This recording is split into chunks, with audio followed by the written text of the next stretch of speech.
이번 시간에는 11장 4부로 두 증인에게 부여된 권능에 대해서 다루도록 하겠습니다. 11장 5절은 두 증인에게 부여된 첫 번째 권능입니다. 먼저 이베서로 쓰인 에크토스토마토스에서 에크가 본래 원인이나 출처를 나타내는 전치사라는 점은 두 증인의 입으로부터 불이 나온다는 점을 명확하게 드러냅니다. 나우서로 쓰인 ek포르에타이는 ek포르 오마이의 현재형으로 두 증인의 입에서 불이 나오고 있는 광경을 생생하게 묘사하고 있습니다. 반드시 죽임을 당하리라는 데이 아폭텐 데나이로 필연이나 의무의 뜻인 데이와 살해하다라는 뜻의 아폭테이노의 부정과거 수동태 부정사가 사용된 것으로 그들의 죽음이 필연적임을 보여줍니다.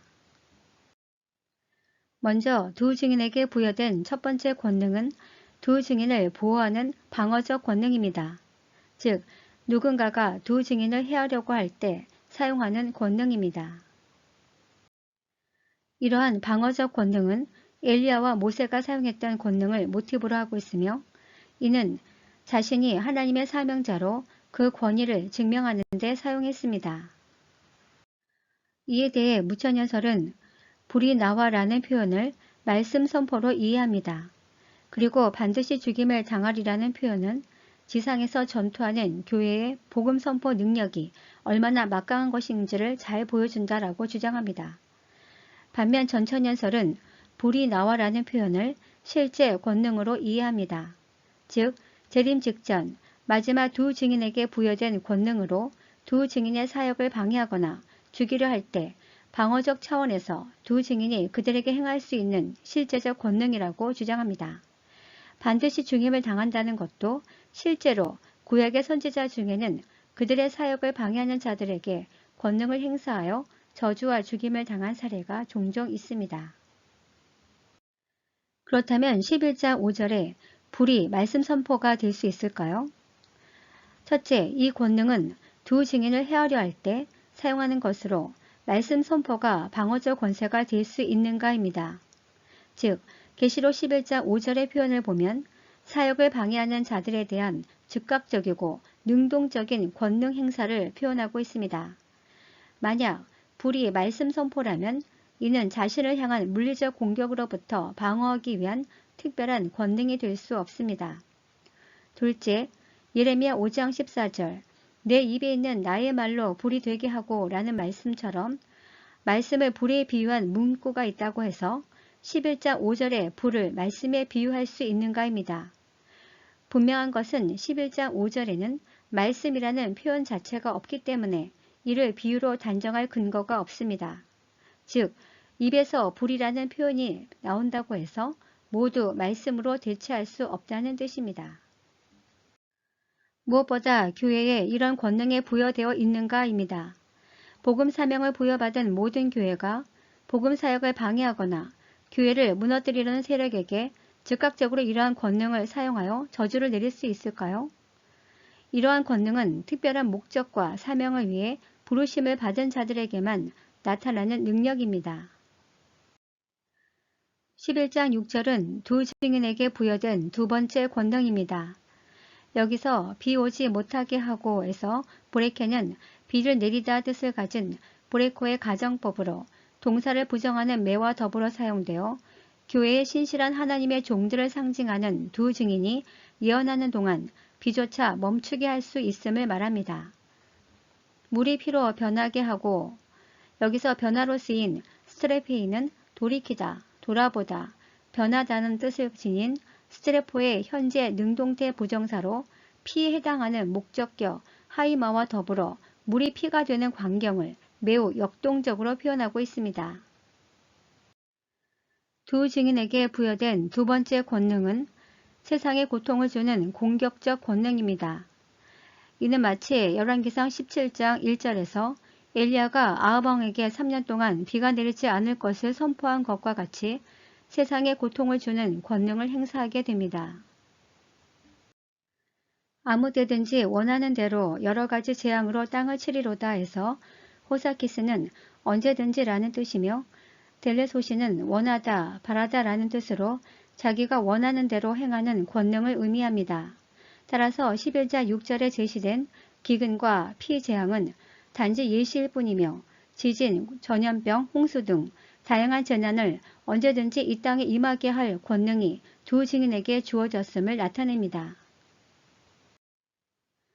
이러한 공격적 권능 또한 엘리야와 모세가 사용했던 권능을 모티브로 하고 있으며 이는 하나님의 살아계심과 역사하심을 증명하는 데 사용되고 있습니다.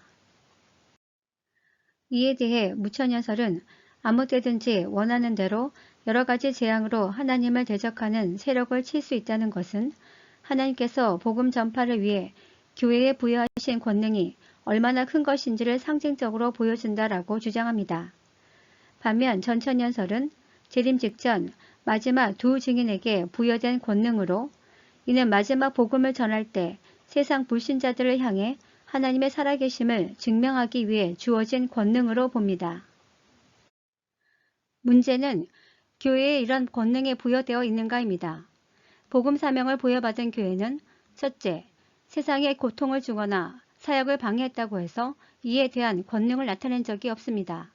오히려 교회는 세상으로부터 핍박과 박해를 당해왔습니다. 둘째, 교회 사명은 끝까지 참고 인내하며 복음을 전파하는 것이고 이는 예수께서 모범이 되셨습니다. 셋째, 만일 이런 권능이 교회에게 주어진다면 복음의 능력이 아닌 기적을 남용함으로 복음의 본질보다는 보이는 현상에 주목하게 될 것입니다. 예수님도 자신의 권능을 포기함으로써 스스로 십자가에 매달려 순교, 부활 승천하여 첫 열매로 드려졌습니다. 그 결과 오늘날 우리에게도 구원의 길이 열렸습니다. 마찬가지로 두 증인도 증언을 마칠 때가 되면 권능이 사라집니다. 그래야만 예수님처럼 순교, 부활, 승천하여 첫 열매로 드려질 수 있습니다. 따라서 두 증인은 십자가 사건부터 재림까지 교회로 볼 수 없습니다. 결국 두 증인에게 권능을 준 목적은 재림 직전 세상 사람들에게 하나님이 살아계심을 확실히 증명하기 위해서입니다. 왜냐하면 오늘날 이성주의 철학이 보편화되면서 자신이 직접 보고 경험한 것만 믿겠다는 의식이 있기 때문입니다. 예수님께서도 이 땅에 오셔서 가장 먼저 사용하신 것이 권능입니다. 이는 자신이 하나님의 아들이심을 증명하는 가장 효과적인 수단이었습니다. 마찬가지로 재림 때 두 증인도 이러한 권능이 사용되어질 때 비로소 두 증인에 대한 권위와 믿음이 생기게 됩니다. 그리고 지금 벌어지고 있는 재난 상황은 하나님의 심판이며 지금이 임박한 재림의 때라는 그들의 선포에도 능력과 신뢰가 생기게 됩니다. 그렇다면 왜 두 증인으로 명명되었을까요? 먼저 두 증인에 대한 표현은 신명기 19장 15절에 나오는데 두 증인의 역할은 죄에 대한 고발과 확정이었습니다. 이러한 원칙은 예수 그리스도와 사도 바울도 견지하였습니다. 따라서 예루살렘 멸망을 예언한 구약의 선지자들은 가장 먼저 이스라엘의 죄에 대한 고발과 확정, 그리고 죄 문제 해결을 위해 회개를 촉구하는 사명을 감당했듯이 마지막 때 심판과 재림을 선포해야 할 두 증인들 또한 세상을 향한 죄의 고발과 확정, 그리고 죄 문제 해결을 위해 회개를 촉구하는 사명이 부여되어 있습니다. 즉, 죄가 확정되어야 형벌이 시작될 수 있듯이 세상의 죄가 확정되어야 심판이 시작될 수 있기 때문입니다. 다음은 둘씩 짝지어 파송을 보냈기 때문입니다. 즉, 초림 때 예수님은 70인 제자들을 불러 둘씩 짝지어 이스라엘 전 지역으로 파송을 보낸 적이 있습니다. 마찬가지로 재림 때는 14만 4천 명을 불러 둘씩 짝지어 전 세계에 파송하게 됩니다. 따라서 각 지역에 둘씩 짝지어 파송되면 그 지역 사람들은 그들을 두 증인으로 부르게 될 것입니다. 그렇다면 두 증인은 왜 핍박을 받을까요?